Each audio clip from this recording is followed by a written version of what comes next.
Hello everybody, and I want to welcome you all to another episode of RG22 Outdoor Adventures. And I just want to say give a big welcome to any new viewers out there that are new viewing this channel, and welcome back to any subscribers and people that have watched these videos before. So let's get down to what this video is going to be about. So as you can see, I'm going to be building another crankbait. This time it's going to be out of poplar, and it's let's see what I make it out. Yeah, I just made it out of just one piece of wood this time, and it's gonna be hopefully a suspending crankbait that will be used for springtime muskie and probably throughout the year, probably bass. So as you can see here, I've already got the outline all drawn out, and I've taken a piece of Lexan, and what I've done is I'm actually just got the shape of it, got the angle for the lip, and I'm drawing all that out before I take it over to the bandsaw and start cutting it.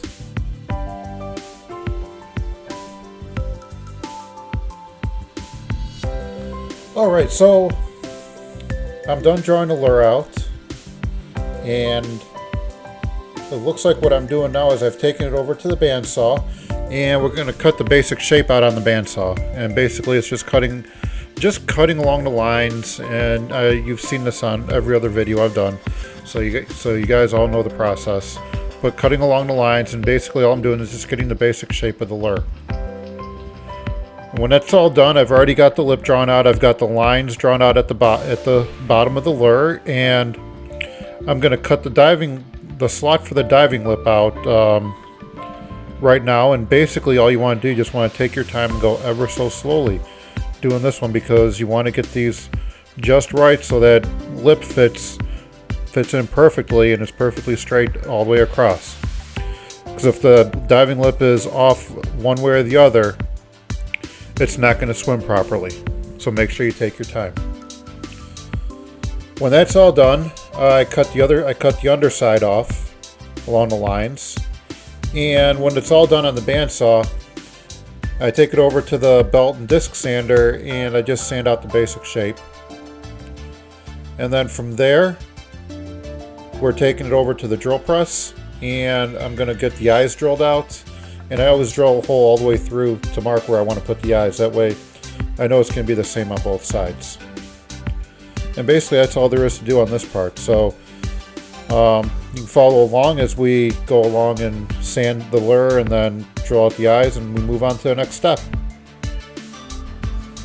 Okay, so after I've got the lure all sanded down on the belt sander and everything's all cut and looking good, this is where I start doing the top profile of the lure.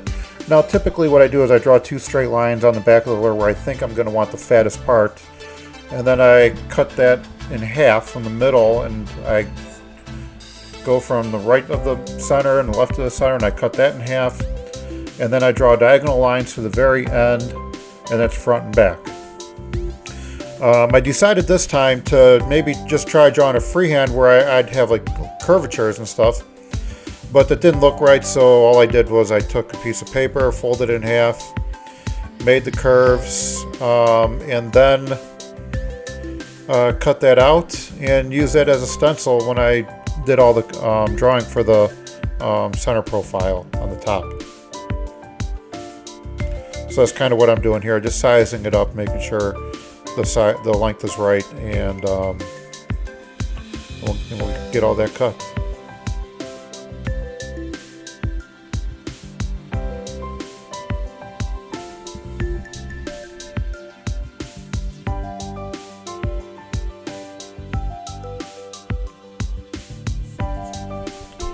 So then after that top profile is all done, I'm going to take it over. You could either take it over to the belt sander and sand all those edges smooth, or you can take it over to the bandsaw, cut them, and then go back to the belt sander and remove the wood that way. It doesn't really matter. There's no wrong way to do it. They're both correct. It's up to you. I elected to take the extra step and use the bandsaw and then go to the belt sander. But I think I could have got away with either one.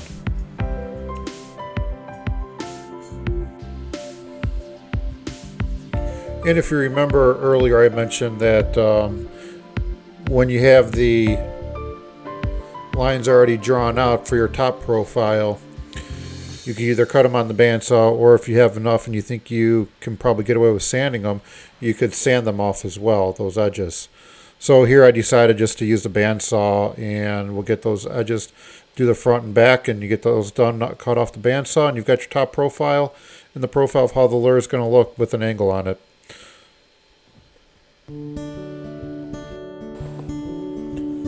And then when everything's already cut out on the bandsaw, we're going to take it over to our belt sander and disc sander again for this is probably going to be the last time we're going to do this, I believe.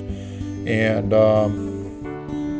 get this all final rough sanded. And this is before we actually do some of our finished sanding. So this will give us the basic shape of the lure before we start sanding and doing any kind of cutting or carving.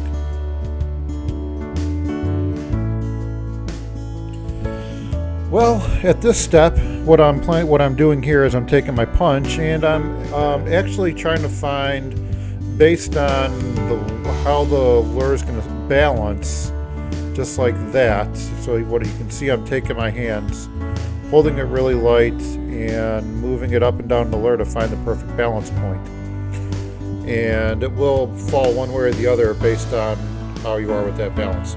So basically, once I find the balance point, then I'm going to mark where I want the lead hole to go. And then from there I mark on the front where I think the line tie is going to be, the front hook hanger, and then the back hook hanger, and then along with the lead holes. So that's basically all I'm doing right here. So if you remember my other previous videos that I've done with making these crankbaits that are through wire, I've usually gone off the top. And if you remember, where I picked this up by watching another YouTube channel called the Engineered Angler, and he went through the top and drilled a hole through it, and then cut the top out, and then put the wire in that way. And it seems like a really easy way to do it. And I've just been continuing that on with all of the crankbaits that I've made that I've done as a through wire. And this one isn't going to change. It's going to be done the same way. I took a Japanese pole saw, got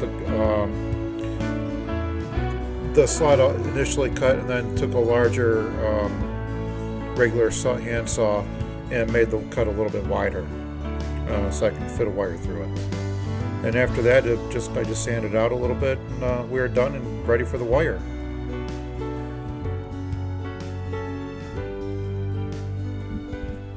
So now that I have the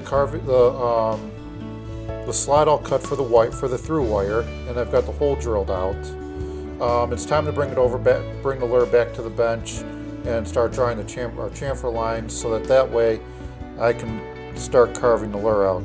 And as you can see, I did a little bit of measuring. I went a little bit wider on the top. Probably next time I'm going to try a little thinner next time. And so I did the top, did the bottom, and then I'm also going to go around and do the sides as well. And when all the chamfer lines are all done, that's when we're going to get our knife sharpened and we're going to start carving.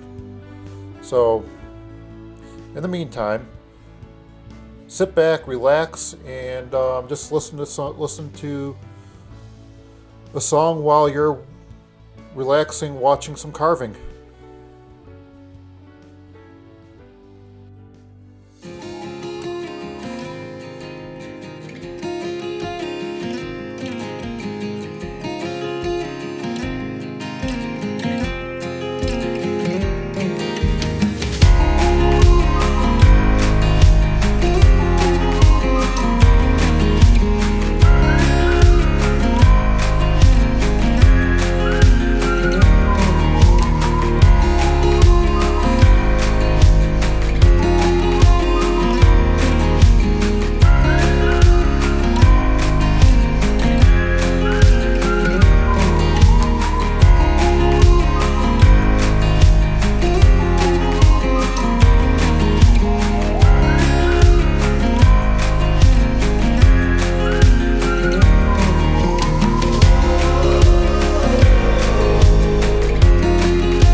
After the chamfer lines are all done after we're done with the carving, the lure then goes into the vise, and from there we start actually shaping it with the sandpaper. And basically you just start at your most coarse grit and you work your way finer and finer. And basically all we're doing is just shaping the lure now. And as I mentioned before in other videos, the little trick that I use with to use regular sandpaper is to put a backing of duct tape or masking tape or anything like that that would give it some sort of support. In the case of this tape that I'm using now, it's Gorilla Tape, and I've actually used this for quite a few builds that you guys have seen on the video.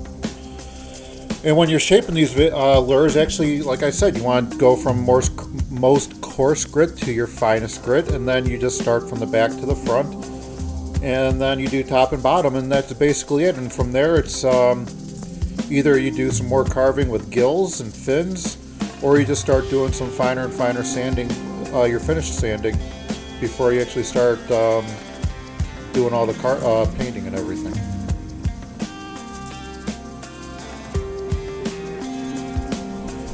Well, for some reason, this Throughwire was probably the most difficult part of the build for me, and I don't know why. It could have, I don't know if it was because the wire I used was way too long or something like that, but for some reason this one gave me a lot of problems. And just kind of looking at all the editing and the cutting I did, this was obviously probably the longest part of the entire build. So I'm going to try to condense all this down. And what you see here is I got a length of wire, and I'm using my pliers. I'm bending the first part into shape. And then what I'm going to do is I'm going to go on and twist it. I don't know why I did that. Usually I don't do that, but for some reason I twisted the wire to close it up. And then from there I then proceeded to measure everything out and get everything bent. And the back part of the wire I also twisted. And then if you go back, if you look further on through this video, you're going to see I locked it in with baking soda and super glue, or super glue and baking soda. And it made a really good connection, made it really strong. And I probably could have got away with this without doing the twist and just using super glue and baking soda just to actually bond the whole thing together when I had it inside the lure. But you see me do other Throughwires, and I kind of did it the same way. And just let me say that I just want to thank everybody out there for, again, watching these videos, subscribing, staying subscribed, and things like that. I'd love to hear from you guys in the comments below. It would really help me out, help me out that way I can see whether my videos are improving or things like that. And if there's any suggestions that you guys would have out there, videos you guys would like to see, some fishing trips or whatever, anything like that, I'd love to hear you guys' input. So let's continue on with the build, and let's see where I think after this we then filled in that gap with some micro balloons and 30-minute epoxy, let that set up and sand.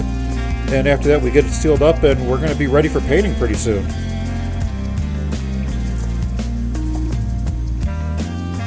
Okay, well, I am at the point now where I'm getting ready to drill out, actually I'm doing it right now, drilling out the lead hole. And I'm using a 3/8 Forstner bit. So once that's all drilled out, I'm going to get the eye sockets all drilled out using the same 3/8 Forstner bit in those spots that I marked at the very beginning when I was first cutting out the lure. And then we're going to get that lead hole, and then the space that the hook hanger is sitting in, we're going to encase those in lead. And after that, after the diving lip is made and everything else is on, and we're done with the test tank to see how it floats, we're going to fill it all in with super glue and baking soda, or baking soda and super glue, however you want to say it. Get it all sanded down, and then we'll actually be ready for painting. But I think in the coming slides, we'll be doing the diving lip. We are moving ever closer to finishing this lure. And now I am getting ready to work on the diving lip. So I have a piece of Lexan cut out. Kind of drawing and measuring where I want how I want to cut it out. And then, so I'm just kind of drawing it out with the pen. And then I'm going to take and measure it out with my circle template. Figure out how long do I want to make this lip, and how wide do I want to make it, and how much water do I want it to grab. So I think this is a 1-inch circle that I have on the template. And we're just going to make a circle, size it back up on the lip, and then just draw it out again and get ready to cut it on the bandsaw. So once we have it all drawn out completely, we'll have it cut. And then it'll be glued in and mounted, and we'll be ready to go for painting. Okay, so now we're getting ready to paint this lure. So we have, the colors we're going to be using are opaque white, fluorescent orange, fluorescent yellow, wicked golden yellow, and pearl green, as well as opaque black. So those are the colors that we're going to use. So here we are putting on that first coat of opaque white. That's our base coat.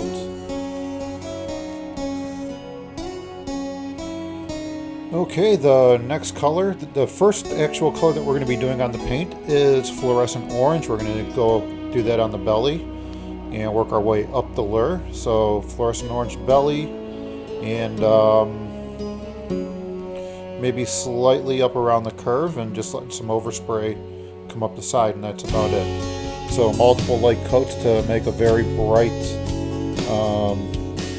really bright, gets you fluorescent orange. And this is the start of our Fire Tiger colored lure.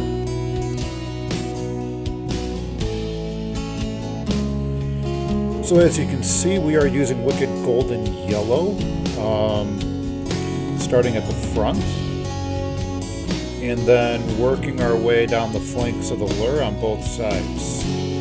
And maybe allowing just a little bit of overspray to go down towards that orange that I let the overspray on, and then it has some overspray coming up to the top. Eventually this is going to help with blending in of all the colors.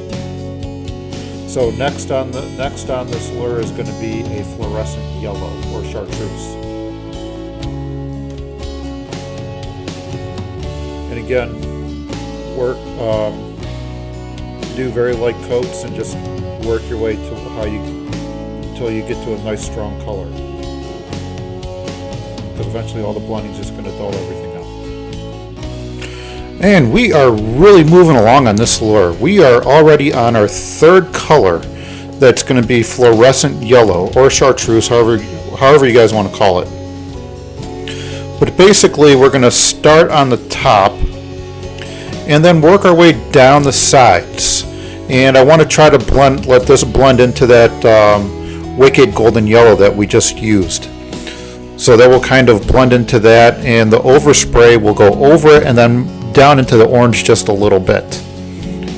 And as you can see, it has a really, really nice color to it as we build it up. And you'll see it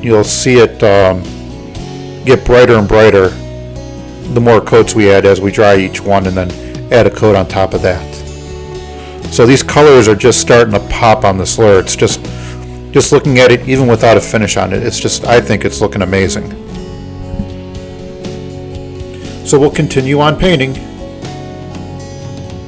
And I think the next color that we're going to use on top is going to be a pearl green. And then from there we start with the detail that makes a Fire Tiger lure a Fire Tiger lure.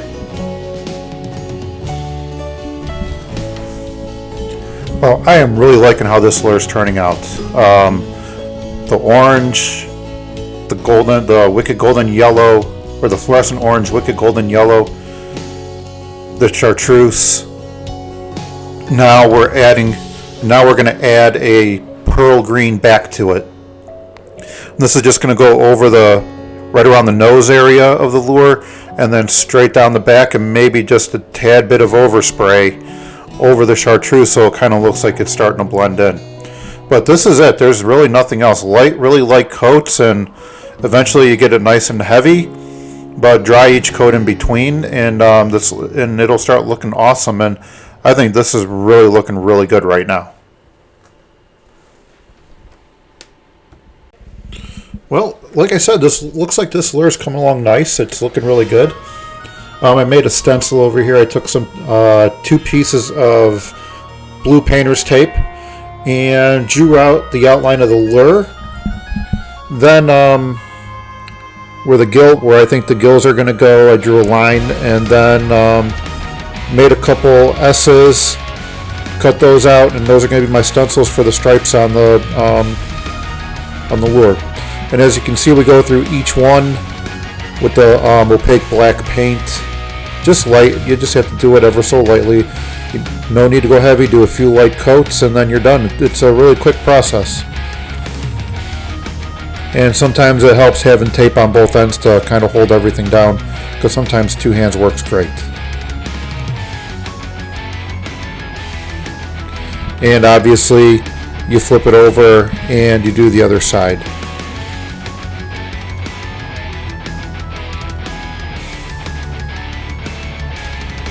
And there's what the lure looks like completed. I think this looks really good for the first time I've ever done anything like this. So let's see what the rest of the lure. The next step is doing the gills, and then the eyes, and then the fin, and then finally putting some epoxy over it. So we are getting really close to nearing the completion of this lure.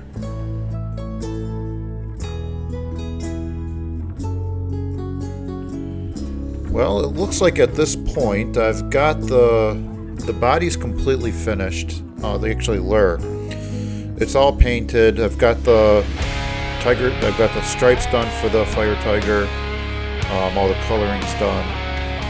Now it's just basically working on a lot of the detail work. So that would be the gills, all the shading of the gills, the gill plates in the head, and then working on the fin. Then after all that stuff is done, we'll start putting the finish on it. So at this point, what you're seeing right now is I'm just working on the fin. I'm putting the first coat of white on, and I took the body of the lure and traced it out on some tape that I put sticky side to sticky side, and drew that out, and then kind of drew my stencil out the same exact way I did the stripes that you saw just a few minutes ago, actually. And obviously I did a front set of gill plates, and then I did the back side of another set, 2 sets of gill plates. Started with white, and then went with black. And then from there, it was just basically taking all the colors that I have in the lure, and then mixing some of those up with the pearl white, try to get a pearl color out of it, and just shading all that stuff in so it looks. If you remember all those, the first Throughwire, and then the shad bait, and I think everything else from there, I kind of tried making like that mother of pearl type finish. And that's kind of what I was trying to go for here, using those same exact colors. After the gills and the head details done, I painted a little bit of black to give some accent to the eyes, and then some contrast on the head. And then I cut out a set of fin stencils on that same head stencil, and then painted the fins. And in all honesty, the fins have been probably one of the hardest parts I've had to do on these lures. And this set actually came out pretty good, so I'm extremely happy with those. And once all that was done, we're taking a 2-part epoxy, and I mix the two. Obviously, it's a 1-to-1 mix. You can do it by weight or do it by volume. And what I did after that was I mixed the first coat of finish with the first coat of clear epoxy with some glitter, and I used I think it was a metallic type glitter, not the pearlescent glitter, not the gold or anything like that. It was just like a metallic type, and in the sun it really looks good. So I did that, put that first coat on, let the first coat sit on the rotisserie for for maybe 4 hours. It was still a little soft and tacky, and then I did another coat of finish, which was just a regular clear coat, nothing added to it, and then painted that on and let that set for about close to 24 hours. And when that 24 hours is up, I went down to the lake and gave it a try, and I will explain to you all of that in a little bit. So enjoy watching the lure in action. So we'll talk to you in a little bit.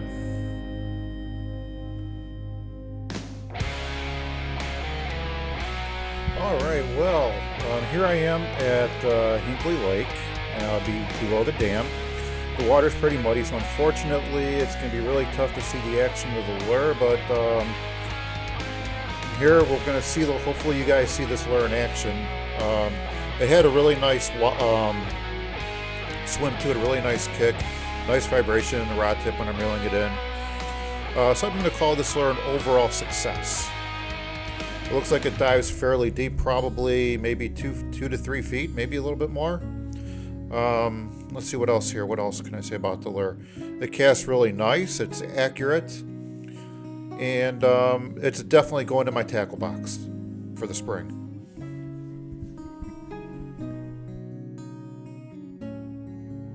So I just want to thank all of you for watching the video. I want to thank all of my new viewers for viewing. And any new subscribers, thank you for subscribing. And my longtime subscribers, thank you for staying subscribed. And without any of you guys, like I've said before, none of this channel would not be here right now. So stay tuned for the next video. I've got some things in mind, probably another lure. And it's steelhead season. I'm gonna hopefully get out and do some steelheading, get some stuff on camera. I heard the rivers are pretty good right now. The fishing's pretty good, so I'm going to get out there and do some fishing. And again, thanks for watching, and don't forget to like the video. If you're not a new subscriber, subscribe. And all of you guys that are watching this, if you guys have people that love fishing, lure making, anything with the outdoors, please share these videos with them. Greatly appreciate it. And with that said, all of you guys have a great day, and we'll see you on the next video.